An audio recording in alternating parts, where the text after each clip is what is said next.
ایک سوال یہ کیا تھا، ہمارے محلے میں ڈاکٹر صاحب غیر مسلم تھے، ڈاکٹر دسمبر یا دسمبر جو بھی تھے، وہ انتقال کر گئے، وہ مر گئے، اور مرنا ہے اس دنیا میں تو کوئی بھی ہو، چاہے مومن ہو، کافر ہو، مشرک ہو، ہر ایک کو مرنا ہے۔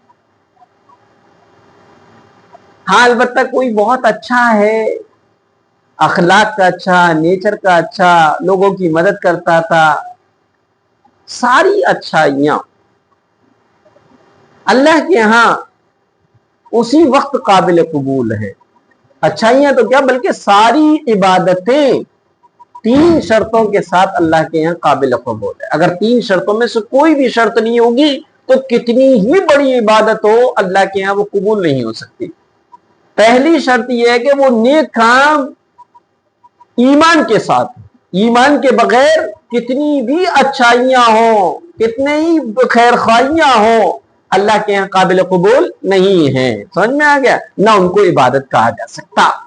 دوسرا، وہ شریعت کے مطابق ہو، شریعت کے احکام کے مطابق ہو، شریعت کے بتائے ہوئے طریقے کے مطابق ہو، کتنی ہی عبادت ہو، کتنے ہی نیک دلی کے ساتھ کیا جائے، اگر وہ شریعت کے بتائے ہوئے طریقے کے مطابق نہیں ہے تو وہ عبادت نہیں کہلائے گی، اور نہ ہی اللہ کی بارگاہ میں قبول ہوگی۔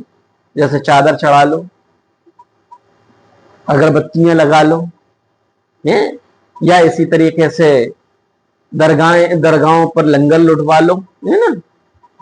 کیونکہ درگاہوں پر کھانے والے نہیں ہوتے، درگاہوں پہ تو پیٹو ہوتے، کھانے والے تو پڑوس میں ہیں اس کے، جس محلے سے جا رہا ہے درگاہ پہ جانے کے، درگاہ پر دیگ چڑھوانے کے لیے، اسی محلے میں نہیں بلکہ اس کے خاندان میں کتنے یتیم، کتنے مستحق، کتنے محتاج غریب ہیں، ان کو چھوڑ کر جا رہا ہے۔ تو سمجھ میں آ گیا؟ تیجا، دسواں، 40واں، پونڈے، 12 5 شب برات، گلیا علیا، خواجہ واجہ، یہ ساری کی ساری عبادتیں اللہ کی بارگاہ میں قبول نہیں، نہ عبادتیں۔ کیوں؟ کیونکہ یہ شریعت کے بتائے ہوئے طریقے پر۔ تیسرا، وہ عبادت اخلاص کے ساتھ کیا ہو؟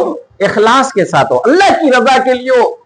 اگر کوئی عبادت یا کوئی بھی نیک کام جھوٹی شہرت کے لیے، ناموری کے لیے، دکھاوے کے لیے، نام کو کرنے کے لیے کی جائے اور اس میں اخلاص نہ ہو تو اللہ تعالیٰ اس کو تو قبول کیا کرے گا بلکہ اس کو منہ پہ مار دے گا۔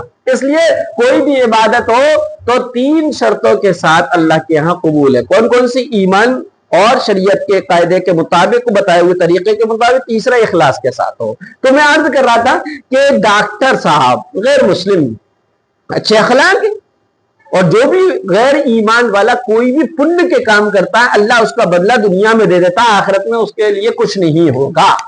تو بہت اچھا آدمی تھے، چلو اچھی بات ہے۔ تو اب اس صورت میں کیا ہوا تھا کہ ہمارے یہاں پر بڑے لوگ ملال کر رہے تھے، بڑے افسوس کر رہے تھے، کچھ لوگوں نے تو انا للہ و انا الیہ راجعون پڑھ دیا، اور کل تو یہ خبر ملی ہے کہ ایک عورت جا کے ان کی مغفرت کے لیے سورہ یاسین بھی پڑھی آئی۔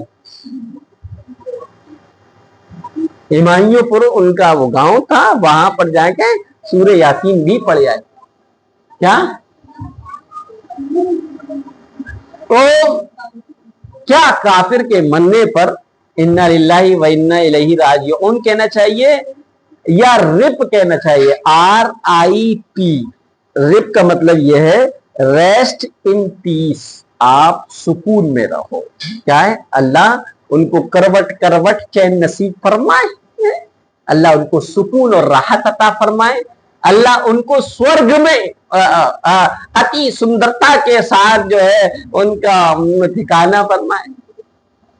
تو اس کا سوال پوچھا تھا کسی نے، تو میں نے اس کا جواب دیا تھا، غیر مسلم کے مرنے پر اس کے لیے دعائیں مغفرت کرنا، یعنی انا للہ و انا الیہ راجعون کہنا، پڑھنا، یا سورہ یاسین پڑھنا، یا قرآن کی مخصوص صورتیں جو بھی یاد ہیں ان کو پڑھ کر ثواب پہنچانا اور مغفرت کی دعا کرنا، یا ریسٹ ان پیس یعنی آخرت میں سکون اور راحت سے رہنے کی دعا کرنا جائز نہیں ہے، کیونکہ کفر پر مرنے والوں کے لیے آخرت میں